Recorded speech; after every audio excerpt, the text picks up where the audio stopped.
Bonjour à tous. J'avais posté une première vidéo écrite pour la raison que je ne veux pas montrer mon visage et ni qu'on me reconnaisse. Mais sous les conseils d'un ami, je vais quand même parler de vive voix, tout en ne montrant pas mon visage. Donc je me présente, je m'appelle Pamela, j'ai 34 ans. Je suis prestataire de services en entretien de sépulture et garde d'animaux.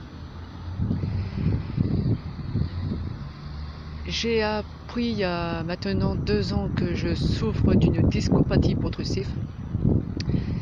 En fait, mes disques sont usés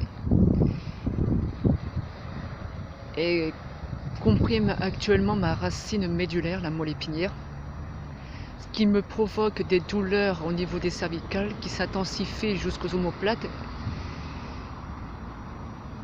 et jusqu'aux bras, ainsi que des engourdissements de toutes mes mains.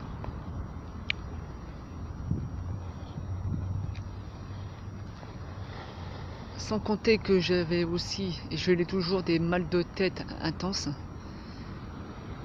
Lorsque je marche, je perds beaucoup l'équilibre. Ça me fatigue beaucoup. Je suis obligée de m'arrêter tous les 5 minutes.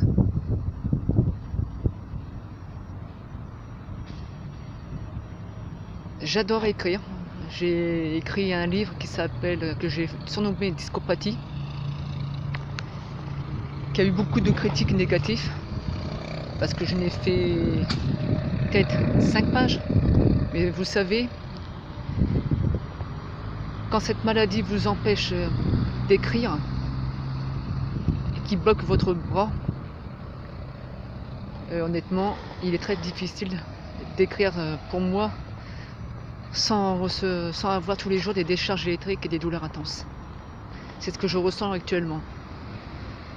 Je ne peux pas rester longtemps assis, je ne peux rester longtemps debout. Je me force à faire des promenades. Parce qu'il faut le dire, ça fait du bien quand même de prendre l'air.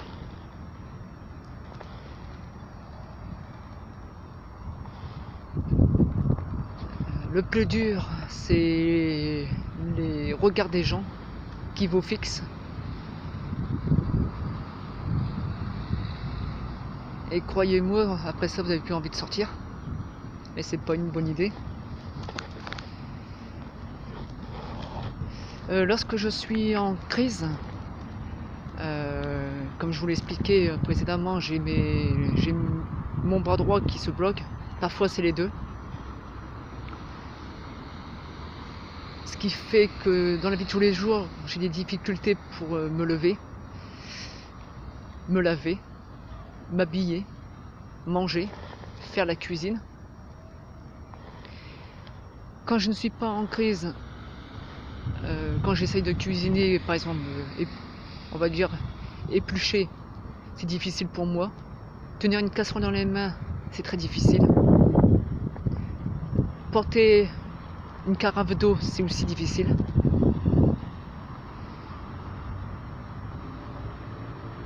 Donc c'est vrai que ça vous met le moral à zéro. J'ai vu plusieurs spécialistes, des rhumatologues, qui ne comprenaient pas pourquoi j'avais des douleurs.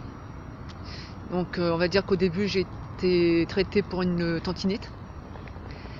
Malgré les infiltrations à l'épaule, les douleurs ont continué toujours.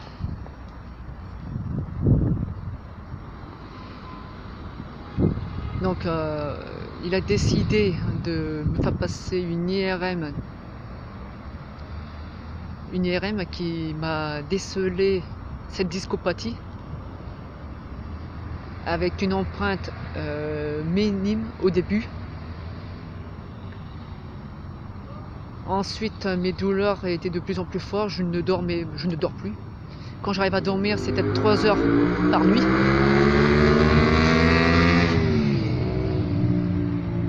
Je suis obligée de prendre des homéopathies pour pouvoir dormir. J'ai essayé plein d'antidouleurs, mais rien ne fonctionnait.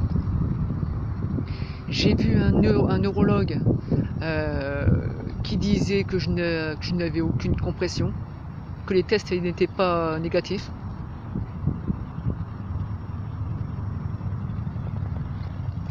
Et les douleurs persistent, jusqu'au jour que je commençais vraiment à plus en pouvoir, que j'ai demandé à mon médecin généraliste de voir un spécialiste du rachis. Et grâce à lui, on a enfin compris pourquoi je souffrais, pourquoi je commence à perdre la mobilité. En fait, j'ai les disques, la C4 et la C5 cervicales, qui étaient complètement usés, qui commençaient à faire leur marquage sur ma racine médulaire. À ce jour, j'ai ma rachis qui s'efface, j'ai un bombement du rachis, qu'on pourrait appeler, je pense, une syphose. J'ai une diastasis, écartement des vertèbres, qui n'arrange pas la chose. Je vous prie de m'excuser, je ne suis pas très à l'aise en vidéo. Ensuite, il m'a expliqué que je suis trop jeune pour me faire opérer, j'ai 34 ans. Donc il m'a refusé 2 fois de m'opérer. Il m'a expliqué que mon problème était assez grave, que je suis trop jeune, que je suis trop jeune pour être opéré, que l'opération serait un échec,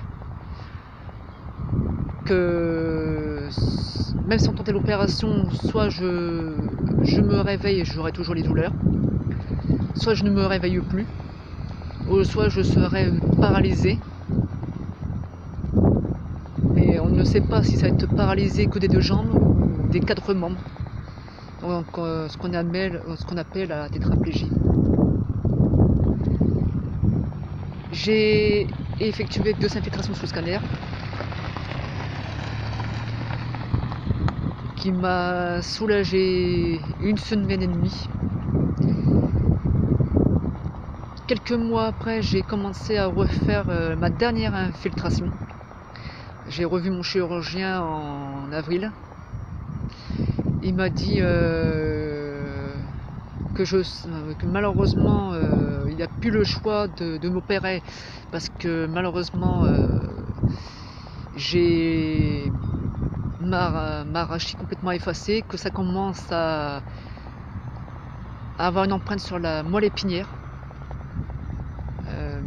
Donc il a dit qu'on va essayer de faire une 3e infiltration, et que si jamais la 3e infiltration ne fonctionnait pas, on sera dans l'obligation de m'opérer. Donc quelques mois après mon consultation avec mon spécialiste du rachis, j'ai fait mon 3e infiltration, qui n'était pas agréable du tout, pire que les premiers et les 2e. Après qu'on m'a fait cette infiltration, je ne pouvais pas bouger. J'ai serré la main tellement que je souffrais. On a dû m'aider à me lever. En rentrant chez moi, j'ai commencé à être paralysé des 2 jambes, temporairement.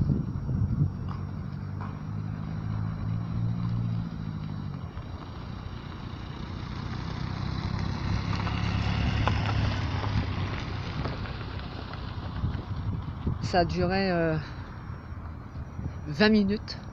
Je vous avoue que j'avais terriblement peur. Et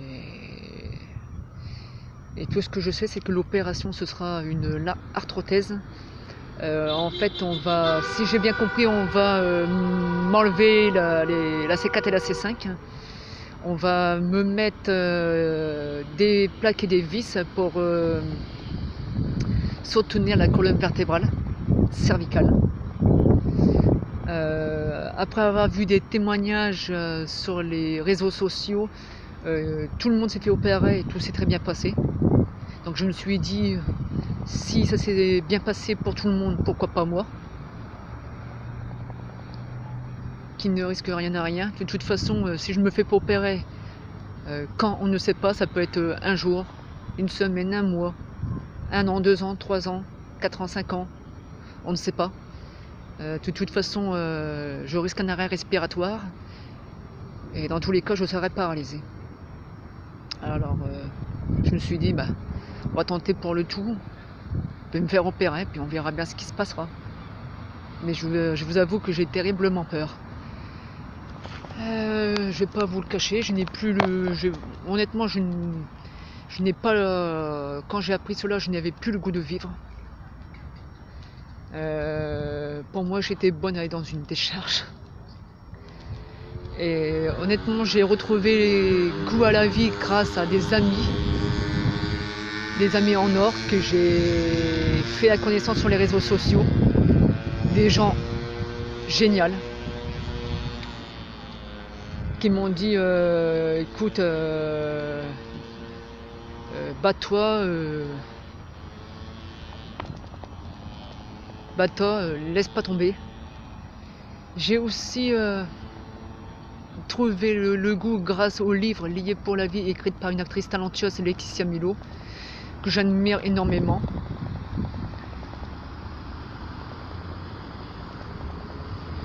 J'ai appris grâce à son livre que malgré un handicap, on peut faire des grandes choses dans la vie, que rien n'est impossible, qu'il faut toujours garder espoir.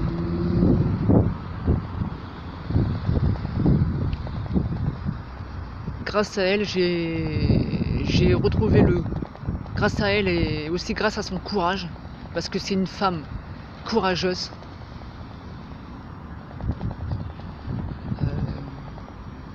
Grâce à elle et grâce à mes amis et grâce à mon homme qui m'aide dans la vie de tous les jours.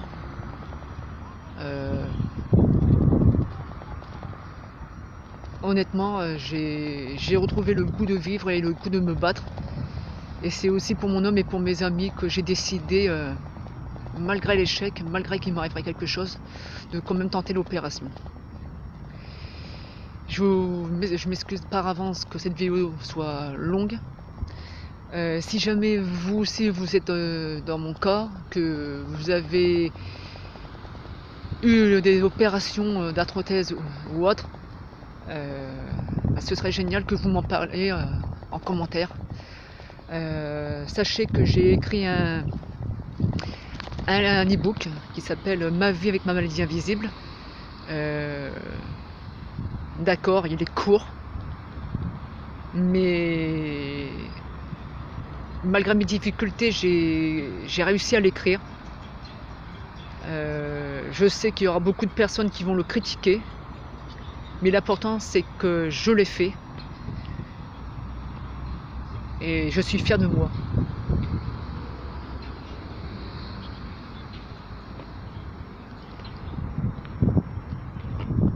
Je vais essayer de vous tenir au courant de mes nouvelles, voir si je vais éventuellement me faire opérer.